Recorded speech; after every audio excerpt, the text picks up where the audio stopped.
प्रारब्धकर्माला भोगत असता जो माणूस नेहमी श्रीगीताचे अभ्यासात, पाठात आसक्त आहे, तोच या संसारात मुक्त सुखी आहे आणि सर्व कर्मात व कर्मफलात आसक्तरहित आहे. 2 ज्या प्रकारे कमलाची पाने पाण्याला स्पर्श करू शकत नाही, त्याच प्रकारे जो माणूस श्रीगीताचे ध्यान करतो त्याला महापापादी पाप कधीही स्पर्श करीत नाही. 3 जिकडे श्रीगीताचे ग्रंथ आहे आणि जिकडे श्रीगीतेचा नित्यपाठ होतो, तिथेच प्रयागादी सर्व तीर्थ निवास करीतात. 4 सर्व देव, ऋषी, योगीगण, नाग आणि गोपालबाल, श्रीकृष्ण, नारद, ध्रुव आणि सर्व पार शांसोबत लवकरच सहायक होतात.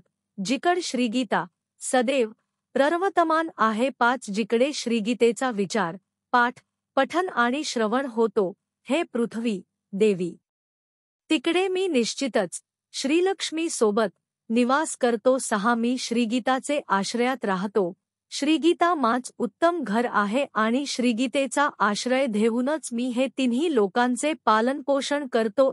7 श्रीगीता अति अर्वणीय पदावली, अविनाशी, संपूर्ण वेद, अर्थमात्र आणि अक्षर स्वरूप, नित्य ब्रह्मस्वरूपिणी, परमश्रेष्ठ मांजी विद्या आहे, याच्यात काही शंका नाही. 8 श्रीगीता चिदानंद श्रीकृष्ण यांच्या मुखातून अर्जुनाला सांगितले गेलेले आणि तिन्ही वेद, फल, स्वरूप, परमानंद स्वरूप आणि सतसत तत्वस्वरूप पदार्थाच्या ज्ञानाने युक्त आहे. 5 जो माणूस मनाला स्थिर करणारा होऊन नित्य श्रीगीताचे 18 अध्यायांचा जप पाठ करतो, तो ज्ञानस्थ सिद्धीला प्राप्त करतो आणि नंतर परमपदाला, वैकुंठ धामाला प्राप्त करतो. 1 जो संपूर्ण श्रीगीताचे पाठ करण्यात असमर्थ असेल, अर्धपाठ केले तरी गायला दान केल्याने जो पुण्य प्राप्त होतो, त्याला तो प्राप्त करतो, यात काही शंका नाही.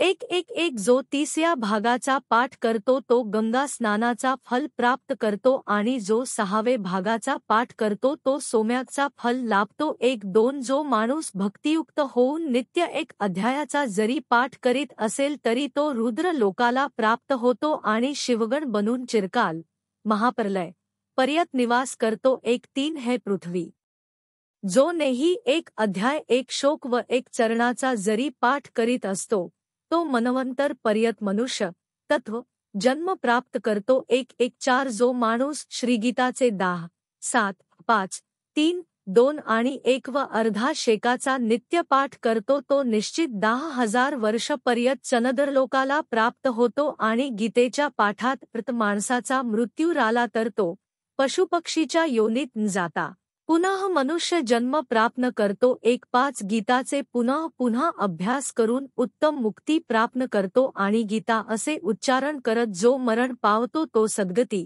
कृष्णधाम पिकवतो. 1-6 गीताचे अर्थात श्रवणात आसक्त असलेला महापापी असला तरी तो वैकुंठ लोकाला प्राप्त होतो आणि विष्णू सोबत कायमचा परम आनंद मिकवतो. 7 सर्व कर्म करीत नित्य श्रीगीताचे अर्थाचा जो विचार करतो, त्याला जिवंतच मुक्त समन.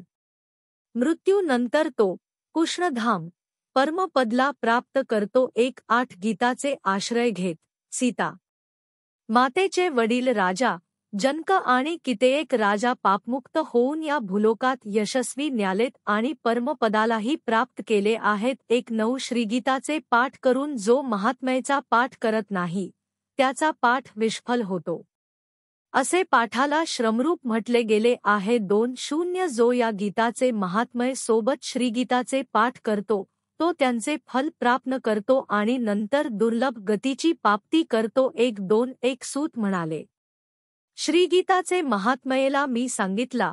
गीता पाठाचे शेवटी महात्म्यला, याला जो पाठ करतो तो वर सांगितलेले फल प्राप्त करतो. आपण जे प्राचीन आणि उत्तम श्रीगीता महात्म्य विचारले आहे, ते अतिशय गुप्त आहे, म्हणजे ते सांगायला कोणीही समर्थ नाही. 2 गीताचे महात्म्य श्रीकृष्णालाच संपूर्ण माहीत आहे, थोडा अर्जुनाला माहीत आहे, तसेच शुकदेव, याज्ञवल्क्य, जनकादीला थोडाफार माहीत आहे. 3 अन्य लोक दुसऱ्यांकडून श्रवण करून लोकांच्या संगतीत त्याचे कीर्तन करतात. म्हणून श्रीवेद व्यासांच्या मुखातून मी जे काही ऐकले आहे ते आता मी तुला सांगतो. 4 जी ओपोप श्री विष्णू भगवंताच्या मुखातून बाहेर पडली ती गीता माणसाला चांगल्या प्रकारे कंठस्थ केले पाहिजे. अन्य शास्त्राचे संग्रह करून कुठले लाभ होणार आहे. 5 गीता धर्मम्य सर्वज्ञानाचे परमलक्ष्य आणि सर्व शास्त्रांनी परिपूर्ण आहे, म्हणून श्रीगीता श्रेष्ठ व विशेष आहे.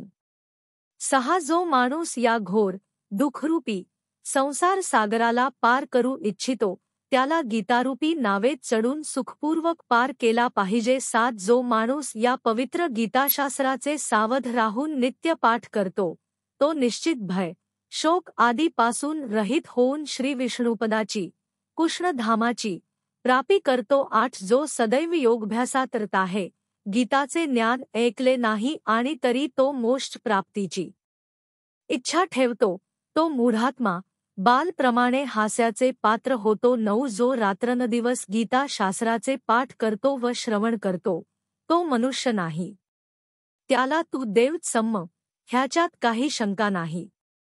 1 प्रतिदिन मनुष्य पाण्याने स्नान करून स्वच्छ होत आलेस, परंतु जर एखाद्याने एकदा सुद्धा पवित्र जलरूपी भगवद्गीतेमध्ये स्थान केले तर त्याची भौतिक जीवनाची मलिनता पूर्णपणे नष्ट होऊन जातात. 1 जो माणूस स्वतःहून गीताचे पाठ व श्रवण करणे हे जाणत नाही, ज्याने दुसऱ्याकडून श्रवण सुद्धा केला नाही, ज्याला गीताचे ज्ञान नाही, श्रद्धा नाही, भावना ही नाही. 1-2 तो मनुष्य लोकात भटकत राहणारे करा शुकर प्राणी सारखा आहे, त्याच्यापेक्षा अधम नीच दुसरा कोणी माणूस नाही, कारण तो श्रीगीताचे ज्ञानाला जाणत नाही. 1-3 जो गीताचे अर्थाच पाठ करत नाही त्याचे ज्ञानाला, आचाराला, त्रताला, चेष्टाला, तपाला आणि यशाला धिक्कार आहे, त्याच्यापेक्षा अधम पापी अन्य कोणी मनुष्य नाही. 1-4 जो ज्ञान गीतामध्ये गायलेला नाही तो ज्ञान वेद आणि वेदांतात निंदनीय आहे, म्हणून तो ज्ञान निष्फल धर्मरहित आणि आसुरिक आहम असे जाण. 1-5 जो माणूस रात्रंदिवस मोपेत चालता बोलता आणि उभे राहता गीताचे यथार्थ सत्य ध्यान करतो तो सनातन मोक्षाची प्राप्ती करतो. 1-6 योगियांचे स्थानी, सिद्धगणांचे स्थानी, श्रेष्ठ पुरुषांचे समोर, संत सभेत, यज्ञस्थानी आणि विष्णुभक्तांचे समोर गीताचे पाठ करणारा व्यक्ती परमगतीची श्रीकृष्णचे निवासस्थान प्राप्ती करतो. 1-7 जो रोज गीताचे पाठ आणि श्रवण करतो त्यानेच दक्षिणा सोबत अश्वमेध आदी सर्व यज्ञ केले आहेत असे म्हटल जाते. 1-8 ज्यांनी भक्तिभावाने एकाग्र चित्त करून गीताचे अध्ययन केले आहे त्यानेच सर्व वेदांचे, शास्त्रांचे आणि पुराणांचे अभ्यास केले आहे असे म्हटल जाते.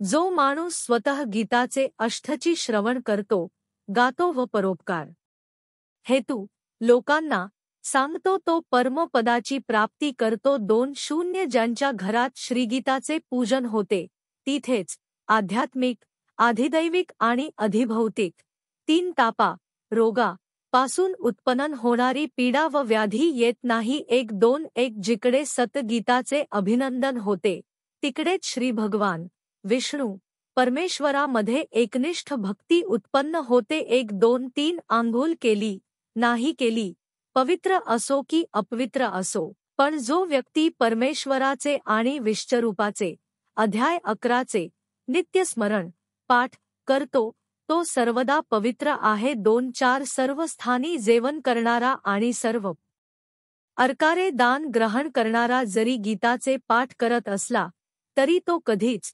कर्मफलांनी लिप्न होत नाही. 2-5 ज्याचे चित्त नेहाई श्रीगीतामध्ये रमण करीत असते तोच संपूर्ण अग्निहोत्र इत्यादी यज्ञ नित्य जप करणारा, वैदिक क्रिया करणारा आणि पंडित आहे. 2-6 तोच दर्शन करणे योग्य, धनी, योगी, ज्ञानी, याज्ञिक, ध्यान करणारा आणि सर्व वेदांचे अर्थ जाणणारा आहे. 2-7 जिकडे गीता ग्रंथाचे नित्य पाठ होत असते तिथेच पृथ्वीवरचे प्रयागादी सर्व तीर्थ निवास करतात. 2-8 तसेच त्यांचे घरात व देहरूपी देशात सर्व देवगण, ऋषिगण, योगीजनांचे आणि सर्पाची नित्य निवास असते. 2:9 गीता, गंगा, गायत्री, सीता, सत्या, सरस्वती, ब्रह्मविद्या, ब्रह्मवल्ली, त्रिसंध्या, मुक्तगेहिनी. 1:3:0 अर्थमात्रा, चिदानंद, भवधनी, भयनाशिनी, वेदत्रयी, परा, अनंता आणि तत्वार्थ ज्ञानमंजरी, तत्वरूपी अष्टची व ज्ञानाचे भंडार.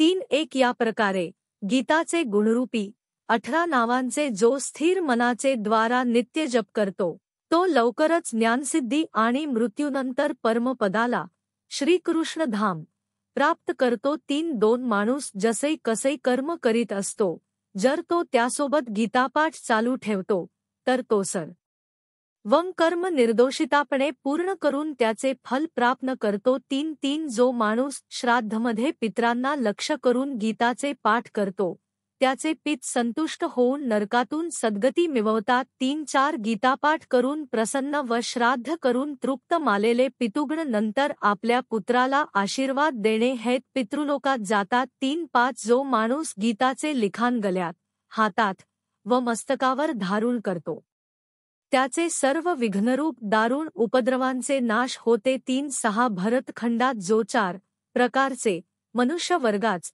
ब्राह्मण, क्षत्रिय, वैश्य, वाणिज्य, व्यापारी, शेतकरी, क्षुद्र, नौकरशाही देह प्राप्त करून जो अमृतस्वरूप गीताचे पाठ करत नाही व श्रवण सुद्धा करत नाही. 3:7 तो हातात आलेले अमृत कलश सोडून कष्ट करून विषच खात असतो, पण जो माणूस श्रीगीताचे नित्य पाठ श्रवण करतो, तो ह्या लोकात गीतारूपी अमृताचे पान करून नंतर तो मोक्ष प्राप्त करून कायमचा सुखी होतो. 3:8 संसाराचे दुःखांनी त्रस्त मालेले ज्या माणसानी गीताचे ज्ञान ऐकले आहे, त्यानेच अमृत प्राप्त केला आहे आणि त्यानेच श्रीहरी धामाची प्राप्ती केली आहे. 3:9 द्या लोकात जनकादी सारखे किती राजा या श्रीगीताचे आश्रय घेऊन आणि पापरहित होऊन परमपदाची प्राप्ती केली आहे. 4:0 गीतामध्ये उच्च आणि नीच दर्जेचे माणसाच्यात विषयाबद्दल काहीच भेद नाही आहे, कारण गीता ब्रह्मस्वरूप आहे, म्हणून त्याचे ज्ञान सर्वासाठी सारखे आहे. 4:1 गीताचे अर्थाला परम आदरभावानी ऐकून जो आनंदित होत नाही, तो माणूस प्रमादच्या कारणस्वरूप द्या लोकात तो आध्यात्मिक कर्म फल प्राप्त करत नाही, तर तो व्यर्थ श्रम करीत जगत असतो. 1:4-2 गीताचे पाठ करून जो महात्म्याचे पाठ करत नाही, त्याचे गीतापाठ व्यर्थ होते आणि त्याचे पाठ केवळ श्रमरूप राहून जाते. 4:3 वर सांगितलेले महात्म्य सोबत जो गीताचे पाठ करतो व श्रद्धापूर्वक ऐकतो, तो दुर्लभ गतीची श्रीकृष्ण धामाची प्राप्ती करतो. 4:4 गीताचे सनातन शाश्वत महात्म्य मी सांगितला आहे. जो गीतापाठाचे शेवटी महात्म्याचा जो पाठ करतो, तो वर सांगितलेले फल प्राप्त करतो. श्रीलक्ष्मी भगवान विष्णूच्या नियंत्रणाखाली कार्य करीत असते. अज्ञानी मृग लोक लक्ष्मी माडमी व माड्या नियंत्रणात आहे असे म्हणतात, तरी ते दुखी असतात. गीताकथा ती सुंदर प्रकटली रणभूमीवर करण्या जगाचा उद्धार. 3:2 अजून एका गोष्ट एक गीता परम ज्ञान सात्विक आत्मत्वाचा सुवास. गीते कारणे संपता भ्रम अज्ञान होतसे बोधाचे प्रकटन. संपतसे ते जन्ममरण. 3:5 कलांना येते कौशल्यता, पुण्य ते वाढता. घडली ऋषी जन्मेजयाचे दोषांशी मुक्तता. 3:7 जसे सूर्यविंच प्रकटले, त्रैलोक्य पहा उजकले, तैसे व्यासानी प्रकटविले. गीता तत्व सुपीक जमिनीत बी पेरता, प्रकटते ती धनधान्यता, तैसे फुल्ली ही गीता. हे संजया, पवित्र धर्मक्षेत्रात व कुरुक्षेत्रात युद्धासाठी एकत्रित नालेले माझे पुत्रांनी आणि पांडपुत्रांनी काय केले. एक यज्जय म्हणाला, हे महाराज, पांडवांची सैन्याला व्यूहरचनांमध्ये अवस्थित पाहून दुर्योधनाने द्रोणाचार्याच्या जवळ जाऊन असे वचन म्हणाला. 2 हे आचार्य, तुमच्या प्रिय बुद्धिमान शिष्याने द्रुपदपुत्र धृष्टद्युम्नाने व्यूहरचना करून उभी केलेली ही पांडपुत्रांची प्रचंड सैन्याला पहा. 3 या सैन्यात मोठी धनुष्य घेतलेले भीम, अर्जुनासारखे शरबीर, सात्यकी, विराट, महारथी द्रुपद, 4 धृष्टकेतू, चेकितान, बलवान, काशीराज, पुरुजित, कुंतीभोज, नरश्रेष्ठ शैव्य, पराक्रमी युधामन्यू 5 तसेच अत्यंत शक्तिशाली उत्तमौजा, श्रीकृष्ण बलरामाची बहीण सुभद्रा, पुत्र अभिमन्यू आणि द्रौपदीचे 5 पुत्र हे सर्वच महारथी आहेत 6 परंतु हे ब्राह्मण श्रेष्ठा द्रोणाचार्य आपले जे विशिष्ट बलशाली योद्धा आहेत त्या सर्वांना जाणून घ्या आणि माड्या सैन्याचे जे सेनापती आहेत ते मी तुम्हाला सांगतो 7 आपण द्रोणाचार्य, पितामह, भीष्म, कर्ण, युद्धात विजयी होणारे कृपाचार्य, द्रोणाचार्य पुत्र, अश्वत्थामा, विकर्ण तसेच सोमदत्ताचा मुलगा भूरिश्रवा 8 इतरही पुष्कळ शूरवीर आहेत इथे जे माड्यासादी प्राण देण्यास तैस्यार असून ते सर्वजण निरनिराळ्या शस्त्रास्त्रांनी सज्जित असून युद्धकलेत पारंगत आहेत 9 भीष्म पितामहांनी रक्षण केलेले आपले हे सैन्यबल सर्व दृष्टीने अपरिपूर्ण दिसत आहे तर भीमाने रक्षण केलेले सैन्यबल परिपूर्ण सीमित दिसत आहे 110 म्हणून सर्व व्यूहाच्या प्रवेशद्वारात आपापल्या जागेवर राहून आपण सर्वांनीच निःसंदेह भीष्म पितामहाचेच सर्व बाजूंनी रक्षण करावे 1 असे एकूण कौरवांतील वृद्ध महापराक्रमी पितामह भीष्माने त्या दुर्योधनाचे अंतःकरणात आनंद निर्माण करीत मोठ्याने सिंहासारखे गर्जना करून शंख वाजविला 1-2 त्यानंतर शंख, नगरे, ढोल, मृदंग, शिंगे इत्यादी वादे एकदम वाजू लागली आणि त्यांचा प्रचंड आवाज ला 1-3 त्यानंतर पांढरे घोडे जोडलेल्या उत्तम रथात बसलेल्या श्रीकृष्णांनी आणि पांडपुत्र अर्जुनाने दिव्य शंख वाजवले 1-4 श्रीकृष्णांनी पांजन्य नावाचा आणि भयानक कृत्ये कर्म करणारे भीमाने पौंड नावाचा मोठा शंख फंकिला 1-5 कुंतीपुत्र राजा युधिष्ठिर अनंत विजय नकुल आणि सहदेव यांनी सुघोष आणि मणिपुष्पक 1-6 तसेच महाधनुर्धारी महारथी शिखंडी आणि घृष्टद्युम्न विराट अजिंक्य सात्यकी 1-7 द्रुपद आणि द्रौपदीचे 5 मुलगे आणि महाबाहू कृष्ण बलरामाची भगिनी सुभद्रा पुत्र अभिमन्यू या सर्वांनी हे राजन धृतराष्ट्र चोहोंकडे आपले शंख वाजविले 1-8 आकाश व पृथ्वी दणकावून सोडणाऱ्या त्या तंबूल प्रचंड आवाजाने कौरवांचे कावटीस फाडून टाकले असे एकूण महाप्रलय आले की काय आकाशात देवगण सुद्धा घाबरून गेले 1-9 महाराज त्यानंतर लाल ध्वजावर हनुमान असणाच्या रथात त्या अर्जुनाने युद्धाच्या तयारीने उभ्या असलेल्या त्या कौरवांना पाहून धनुष्य हातात घेऊन युद्धासाठी सज्ज बाला 2-0 हे राजन धृतराष्ट्र तेव्हा अर्जुनाने ऋषिकेश श्रीकृष्णाला असे म्हणाला हे अच्युता मान्य रथ दोन्ही सैन्यांच्या मध्यभागी उभा करा 2-1 मी रणभूमीवर युद्धाच्या इच्छेने सज्ज इशालेल्या या शत्रू पश्चांकडील योद्ध्यांचे मी अवलोकन करीतो व मला रणसंग्रामात कोणाबरोबर लढावयाचे आहे आणि 2-2 दुर्बुद्धी धृतराष्ट्रपुत्राच दुर्योधनाचे कल्याण करण्याच्या इच्छेने जे हे येथे सर्व लढणारे जमले आहेत त्यांना मी पाहू इच्छितो 1-2-3 सजय म्हणाला हे धृतराष्ट्र महाराज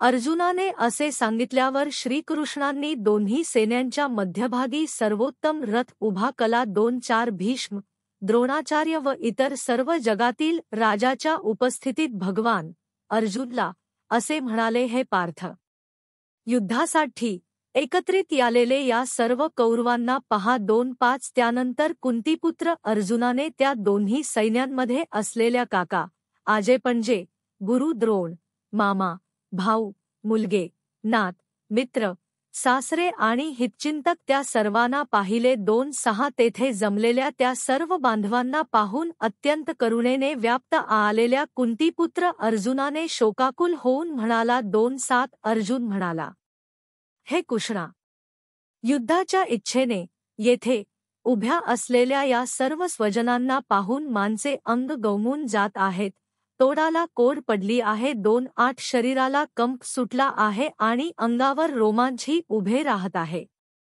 हातातून गांडीव धनुष्य गब्यून पडत आहे अंगाचा दाह होत आहे. 2:9 त्यामुके मी उभा देखील राहू शकत नाही, तसेच माझे मन भ्रमिष्ठासारखे आले आहे. सर्विक्र फक्त विपरीत अशुभ लक्षणे दिसत आहे. 1:30 हे केशवा, युद्धात स्वजनांना मारून माने कल्याण होईल असे मला दिसतही नाही. विजयाची इच्छा नाही, राज्य नको आणि सुखी नको. 1:31 हे कृष्णा, हे गोविंद, असे राज्य भोग जगण्याचे तरी काय लाभ आहे. ज्यांच्यासाठी आम्ही राज्य भोग आणि सुखाची इच्छा करावी तेच हे सर्व रणांगणावर युद्धासाठी माड्यासमोर उभे राहिले आहेत. 3:2 ते सर्व म्हणजे गुरुजन, काका, मुलगे, आजे, मामा, सासरे, नातू, मेहणे, त्याचप्रमाणे इतर संबंधी स्वतःचे प्राण आणि कुटुंब धनाचा त्याग करण्यास तयार असून ते सर्वजण युद्धासाठी माड्यासमोर उभे आहेत. 3:3 म्हणून हे मधुसूदना, या लोकांनी मांस-वध जरी केले तरी देखील मी त्यांचे हत्या करू इच्छित नाही. 3:4 हे जनार्दना, या पृथ्वी बदल काय म्हणायचा.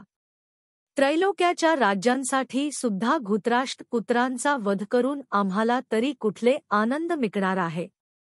3:5 हे जनार्दना, या सर्व आक्रमणांना मारून आम्हाला पांडवांना शेवटी पापच लागणार. आपल्या बांधवांना धृतराष्ट्रपुत्रांना आम्ही मारणे योग्य नाही, कारण आपल्या कुटुंबियांना मारून आम्ही तरी कसे सुखी होणार. 3:6 जरी त्यांचे हृदय लोभाने व्याप्त असलेले या लोकांना आपल्या कुकाचा क्षय करणार दोषांचा आणि मित्रांशी वैर करण्याचे पातक दिसत नसले तरी 1:3-7 हे जनार्दना, कुलक्षयाचा दोष स्पष्ट दिसत असतानाही आम्ही या पापापासून परावृत्त होण्याचा विचार का बरे करू नये. 3:8 कारण कुकाचा क्षय, नाश ला म्हणजे परंपरागत कुलधर्म नष्ट होतो आणि त्या कुठांचे धर्म सुटले म्हणजे सर्व कुठांवर अधर्माचा पगडा बसतो. 3:9 अधर्म माजला म्हणजे हे कृष्णा, कुलातील स्त्रिया भ्रष्ट बिघडतात, बिघडल्या म्हणजे हे वाषणेया, वर्णव्यवस्थेचा नाश होतो. 4:0 आणि वर्णसंकर इला म्हणजे तो कुछ घातक आणि सर्व कुटुंबियांना निश्चय करून नरकात नेतो, कारण पिंड दांतर्पणा इत्यादी क्रिया लुप्त आल्यामुळे त्यांचे पितर अधोगतीला म्हणजे नरकात जातात. 41 या वर्णसंकर करणारे दोषामुळे परंपरागत जाती धर्म आणि कुकधर्म उद्ध्वस्त होऊन जातात. 4:2 हे जनार्दना, ज्यांचे कुकधर्म नाहीसे आले आहेत अशा माणसांना अनिश्चित कावापर्यंत नरकात पडावे लागते असे आम्ही ऐकत आलो आहे. 4:3 अरेरे, किती खेदाची गोष्ट आहे. आम्ही बुद्धिमान असून सुद्धा राज्य आणि सुखाच्या लोभाने कुटुंबियांना मारायला तयार आलो. हे केवढे मोठे पाप मी करायला उद्युक्त मालो बरे. 4:4 जर शस्त्ररहित व आत्मन रक्षणासाठी अप्रतिकार करीत मला हातात शस्त्र घेतलेल्या धृतराष्ट्रपुत्रांनी रणात ठार जरी मारले तरी ते मला अधिक कल्याणकारक ठरेल. 4:5 सजय म्हणाला, रणभूमीवर दुःखाने उद्विग्न मन इमालेल्या त्या अर्जुनाने एवढे बोलून बाणासह धनुष्य टाकून देऊन शोकाकुल होऊन रथाच्या मागे जाऊन आसनावर बसला. 4:6 समाप्त.